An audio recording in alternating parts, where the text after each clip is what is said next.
Jawzi ரஹிமஹுல்லாஹ் அவர்கள் சொல்கிறார்கள், அல் மஅசியா பஅதல் மஅசியா அஸாப்.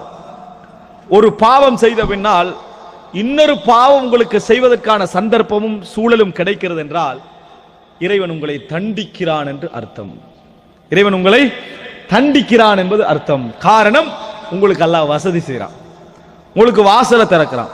ஒரு பாவம் செய்த பின்னால் உங்களால நிக்க முடியாத சோதனையும் அதே பாவத்துக்கு திரும்பி போக முடியாத சூழலும் உங்களுக்கு ஏற்படுகிறது என்றால் இறைவன் உங்களுக்கு அருள்முகம் பார்க்கிறான்.